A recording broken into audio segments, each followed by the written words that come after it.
So, in order to stand on a foundation of inner trust, of a deep knowingness that I'm good no matter what, I trust in my abilities to think, my abilities to speak, my tact and situation, my smarts. I honor my ability that I don't give up anymore. I don't turn tail because things get a little uncomfy.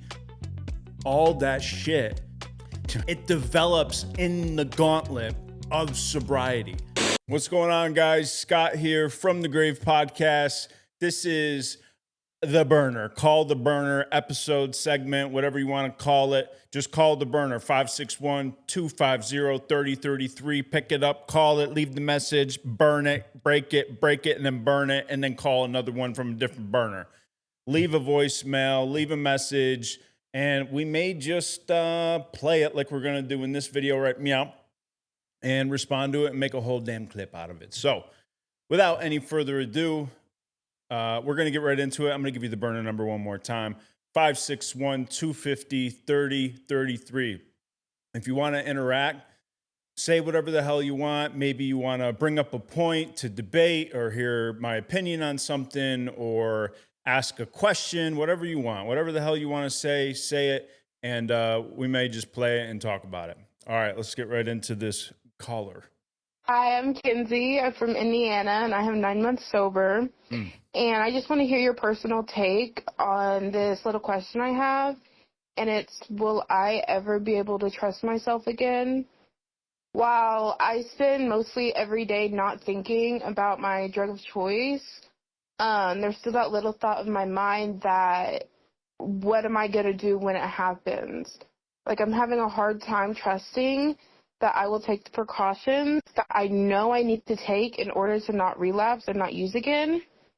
And even though, like, my life is so much more freeing now, I still have this pain around myself because I'm so scared that, like, I'm going to fall into the same patterns, even though I know what to do to not make myself fall in the same patterns. Thank you. Kenzie, thank you for calling in, man. Yeah, that was a heavy question, man. Kenzie said, I'm struggling to find, or like wondering, when am I ever going to be able to trust myself again? And even though you're going through these days not thinking about your drug of choice, there's kind of this ominous cloud with this density of what your disease is. And honestly, like, in that question, all I heard was absolute reverence for the disease of addiction. And I'm not sure that we can make much of a stride in sobriety or a new way of life if we don't have the proper reverence for the disease of addiction. Reverence is a deep, humble respect. And I always thought that I knew what I was up against, but I really didn't, man. I thought I had this shit licked a lot of times. And it took a lot of pain and torture and terror to realize at a cellular level the intimacy of addiction and how that can just bleed you out in your life. I heard reverence and humility, knowing that apart from divine help, I am nothing in the face of this thing. You know, I say this with all the respect and love when I talk about parents, because I'm not a father, but when I work with parents, some of the most painful considerations is, why is the love of my children not enough? You know, they'll come into treatment or a 12-step program and they're just like, I got to do it for my kids or whatever. But the fact of the matter is, they're not proud of the mothers they've been. They're not proud of the fathers that they are. And so what I hear is that the love a parent has for a child is the greatest love a human could ever know. And then we say, well, why is that love not sufficient to overcome addiction? And we go, that's not enough? We go, looks that way. So we take the rapture of that love of a parent to their offspring, and then we put it underneath the lens of addiction. And the greatest love a human could come up with, it still pales in comparison to the terror that grips your throat, that is addiction. And so, like, if we can't find reverence underneath that ominous cloud, I'm never going to be propelled to take the action that I need to take in order to stand in a defense against the insidious nature of addiction. Now, this whole deal is about trusting yourself. This whole deal is about being able to rely upon your intuition, your thinking, your higher thought life. It's about learning how to draw from inner resources that for years you denied yourself. But before that, it's about honoring the fact that I can't be trusted. Before it's about absolute trust in oneself, it's about absolute zero faith in oneself. So like we look at the data, and I think that's where your question was coming from. It's like, yo, the data of my life says I always mess up. The data of my life says I drop the ball, I give up, I evade, I turn tail, and my mind can't be trusted. So before a man can move with great power, he must be able to kneel in powerlessness. Before you can use the leverage and spring into action the power of God and be able to draw upon it in every moment, I have to be convicted of the zero power in me to overcome the devilish face of this thing. It's like, people, you end up, you do IV drugs, or you do heroin or something like that. It's kind of a gnarly drug. And I've had people ask me before, what is it like to, do heroin or IV heroin? And I tend to say it's like being kissed by God, and then you turn to see who kissed you, and it's the devil. But it feels like the greatest kiss you'd ever get in your life when you turn to take it in, and ends up being the kiss of betrayal, Judas, So in order to stand on a foundation of inner trust, of a deep knowingness that I'm good no matter what. I trust in my abilities to think, my abilities to speak, my tact and situation, my smarts. I honor my ability that I don't give up anymore. I don't turn tail because things get a little uncomfy. All that shit. So I'll list all this good shit. And I'm like, all this shit, right? But all this good stuff, right? It develops in the gauntlet of sobriety, of the ups and downs of life. Like life is a series of ups and downs. And when you're up, it's like never going to be good enough. And you'll never think you're going to be down again. And when you're down, you never think you're going to be up again. But life goes on. It just continues. I really have a lot of like disdain for the very common theme of, man, things are going good and I'm just not used to this and I'm waiting for the other shoe to drop. It's like there's no outside factor we're waiting to pop off. You're just scared. People are just scared of the gravity of their self-sabotage. The only way I was able to negate my self-sabotage was to put myself in the middle of immense help and support. be seen always. I must have an open book policy with another man. They got to be able to know about my thoughts, my doubts, my weird human thoughts, how I speak to myself, my selfishness, how I silently judge others. And they got to know about all my twists of character, all the ugly shit. I just had to run something by a friend earlier today. I had to get honest about some shit, and it was embarrassing. But I know the ramifications of giving that stuff power. Trust develops slowly over a period of time. Trust is lost in buckets and it's regained in drops.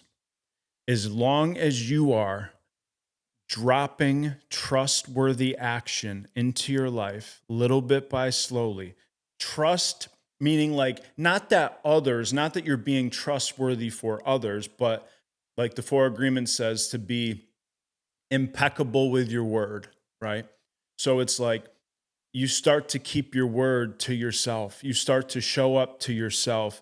You get really uncomfortable and you're in discomfort or you're anxious, but you show up anyway. So you start to prove yourself wrong, that where you thought you were incapable, you were actually incredibly capable. Where you thought you weren't able to honor your heart's desire, that's exactly what you ended up walking out. So you start to put all these little drops of beauty into your life, right? And while we're terrified of the bucket of trust and distrust that can just emanate from us, right? We start to gain faith in ourselves through experience. So like I couldn't be trusted. I could not trust myself. I could not trust my mind. But this is all about being able to reclaim the majesty of you and come to rely upon it. There's this theme basically in recovery and a lot of the literature. It's like self-reliance is like no good, right?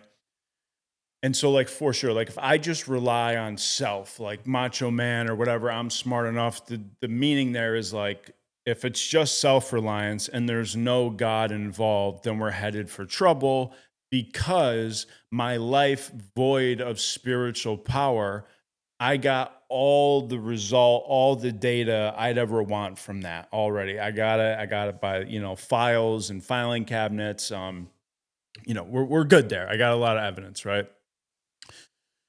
But here's the thing. When I begin to rely upon a higher power, divine help, spiritual principles, we think that we're like going to get something. We're not. All it does is show us how to properly rely upon the power of God that is within us and for us. Scripture says, in him I live, move, and have my being. In him I live, move, and have my being. I have the beingness, that everything about me.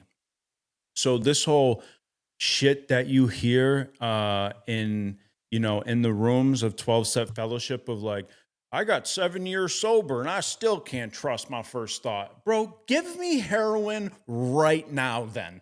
Like if I can't trust myself 7 years down the road, someone give me a what do they got now? The White Claws. Never had one. Want one right now. I want 7. Because if I can't trust myself, then what the fuck are we doing here, man? Right?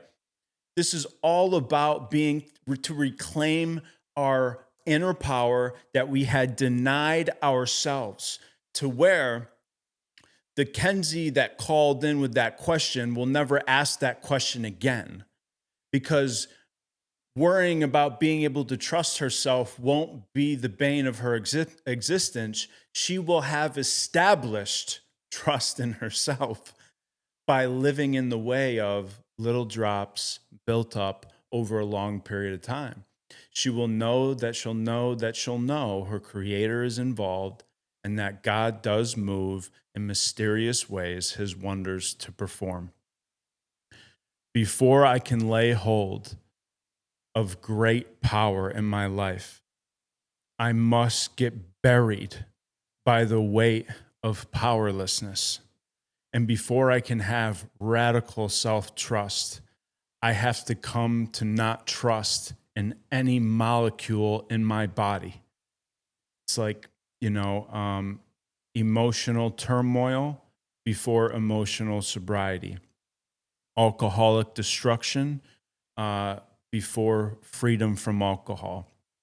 You got to know dark to know light. In order there for be an up, there's got to be a down, right? So this is just the process of moving from these lesser, lower, shaded, just weaker hues of ourselves into the animated color that we have always been before the world and its woes and addiction blotted it out and said, I can't be trusted, So listen, man, I hope that helped you. I hope that helped you. I have a ton of experience in that. I got to the point where like I was so, how like you'll speak something out, or let's say like you'll claim, you'll be like, yeah, I never really worry about me. I don't really lie that much anymore. And then like you'll get put in a situation where the first thing you do is tell the worst lie. And you're like, I definitely undershot the mark there. I definitely am a full blown liar type thing. I got so silent because I was scared of my view of myself and how misguided it was, that when I would speak something out, I would almost get put in a situation to show and see how full of shit I actually was in my hypocrisy. The outstanding characteristic of every addict and every alcoholic is hypocrisy redlined. All right. Now, listen, I'm still a hypocrite. It's just my hypocrisy. It's not in like 8,000 RPMs in the red line. It's bent backwards a little bit. Now, don't get me wrong, it can still fuck up a lot. But like currently, my hypocrisy in a real sense is not threatening my life. I probably won't go out and drink tonight. I probably won't go do heroin tonight. But in the beginning, our hypocrisy, our full of shitness, our audio not matching our video is so redlined that it is really threatening our lives. In a very real sense, it almost has us in a chokehold, head over the train tracks, holding us down, unbeknownst to us. So that's why, like, the self that can't be trusted must be brought into a room full of selves, capital S, that have been resurrected, that can be trusted. So we can be guided into that same type of freedom that they're living and breathing on a day-to-day basis. Anyways, Kenzie, I appreciate you. Thank you for calling in. If you want to call in, leave a question on a voicemail like that, like Kenzie did, and we can make a video out of it, call the burner. It's 561-250-3033.